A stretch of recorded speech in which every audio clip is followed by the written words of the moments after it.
낡은 창고를 정리하던 어느 늦은 오후였다. 햇살이 사선으로 창을 타고 들어오고 먼지가 천천히 떠다니는 모습이 마치 멈춰버린 시간 같았다. 아버지가 돌아가신 지 5년, 그동안 한 번도 열지 않았던 작은 창고.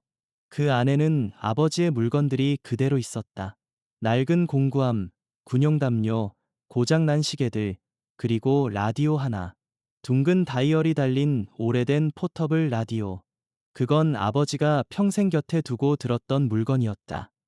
어릴 적 나는 그 라디오 소리를 들으며 자랐다.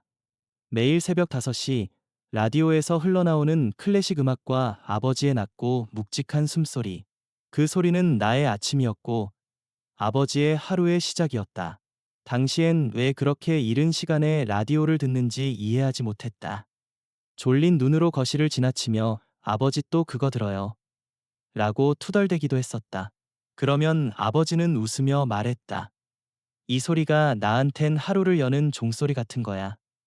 아버지는 말수가 많지 않은 사람이었다. 일찍 출근하고 늦게 들어오고 대화는 필요할 때만 했다. 엄마는 그런 아버지를 종종 답답해했지만 나는 그 침묵이 오히려 편했다. 그 대신 아버지는 라디오를 통해 세상을 읽고 마음을 달랬던 것 같다. 그 소리는 우리 가족에게 말 못할 감정과 묵직한 분위기를 대신 전해주는 매개체였다. 5년이 지나 다시 마주한 그 라디오는 버튼 하나 눌러도 소리가 나지 않았다. 배터리를 갈아 끼워도 안테나를 세워도 조용했다. 고장이 난 줄 알았다. 그러나 이상하게도 나는 그걸 버리지 못하고 거실 한켠에 놓아두었다. 그날 밤 조용한 집안에 혼자 남은 나는 무심코 라디오를 다시 켜보았다. 딸깍 소리와 함께 잠시 정적이 흐르더니 믿을 수 없는 일이 벌어졌다. 라디오 스피커에서 들려오는 건 클래식 음악도 뉴스 방송도 아닌 바로 아버지의 목소리였다. 어릴 적 우리 집엔 거창한 장난감도 최신형 가전도 없었다. 하지만 거실 한가운데 있는 라디오 하나만큼은 우리 가족 모두에게 특별했다. 그건 단순한 기계가 아니라 아버지의 존재감을 드러내는 매개체였고 가족과 세상을 연결하는 통로였다. 아버지는 매일 새벽 5시 정확히 알람 없이도 일어나 라디오를 틀었다. 은은하게 흘러나오던 클래식 음악, 고전시대 소나타와 협주곡, 가끔은 낮은 음성의 DJ가 소개하던 시 한 편. 그 모든 게 아버지의 하루를 시작하게 하는 신호였다. 나는 어린 시절 그 소리에 둘러싸여 자라났다. 처음엔 그게 너무 싫었다. 겨우 눈을 감았는데 이른 새벽 거실에서 흘러나오는 바이올린 소리가 나의 꿈을 깨우는 것 같았다. 왜 이렇게 일찍부터 라디오를 듣냐며 투덜대기도 했지만 아버지는 대답 대신 잔잔한 미소를 지었다. 그 미소가 뭔지 몰랐던 나는 그것이 고단한 하루의 유일한 위안이었음을 아주 나중에야 알게 됐다. 아버지는 표현이 서툰 사람이었다. 내가 시험을 잘 봐도 상을 받아도 수고했다 한마디면 끝이었다. 어깨를 두드리거나 꼭 안아주는 일은 없었다.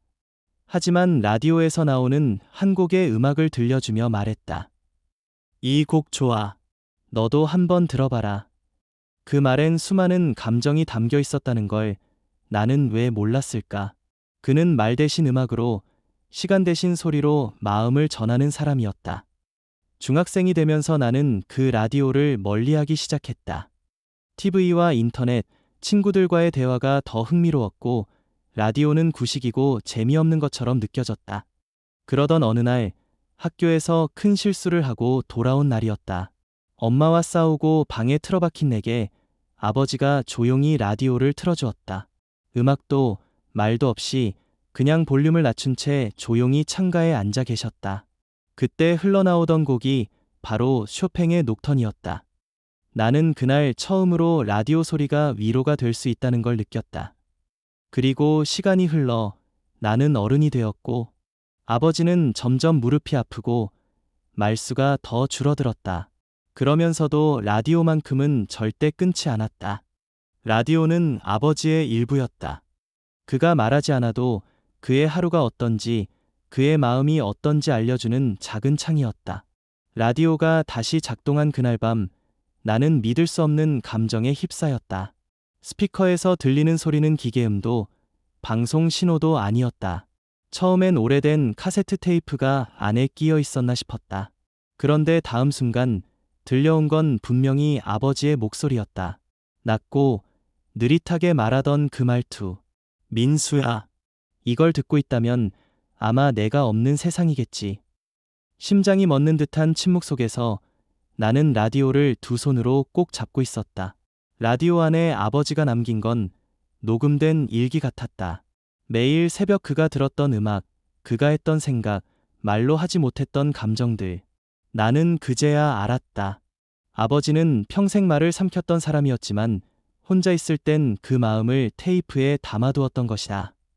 오늘은 민수가 고등학교에 입학한 날이다. 말은 못했지만 아침에 교복 입은 모습 보니 마음이 참 복잡했어. 기특하고 또 미안하고 잘 키웠다는 생각과 함께 내가 많이 부족했구나 싶었지. 아버지의 목소리는 조용했지만 그 속에 담긴 감정은 폭풍처럼 나를 흔들었다. 그건 단순한 녹음이 아니었다. 그건 아버지의 또 다른 언어였고 그가 세상과 나와 소통하려 했던 마지막 방법이었다. 그는 라디오를 통해 말하고 있었고 나는 그 라디오를 통해 그를 처음으로 이해하게 된 것이다. 하루에 한 번씩 나는 그 라디오를 켰다. 매일이 다르게 아버지의 또 다른 메시지가 흘러나왔다. 어떤 날은 잊고 있던 내 유년기 이야기가 나왔고 어떤 날은 아버지가 어릴 적 외로웠던 순간 자신의 아버지 이야기도 나왔다. 그건 마치 세상에서 가장 조용한 회고록이자 가장 개인적인 유산 같았다. 민수야, 아빠는 말주변이 없어서 항상 미안했단다. 엄마랑도 자주 다퉜고 너에게 짜증도 많이 냈지. 근데 그게 다 서툰 사랑이었단다. 너는 그런 아빠 닮지 말고 마음을 표현하는 사람이 되면 좋겠다. 나는 더 이상 울지 않았다. 그저 고개를 숙이고 조용히 듣고 또 들었다. 이제야 비로소 들을 수 있는 목소리. 이제야 비로소 이해하게 되는 그 마음들. 그 후로 나는 매일 밤 라디오를 켜는 게 습관이 되었다. 거실에 불은 끄고 스탠드 조명만 살짝 켜놓은 채 마치 아버지와 단둘이 대화하는 듯한 기분으로 그 목소리를 들었다.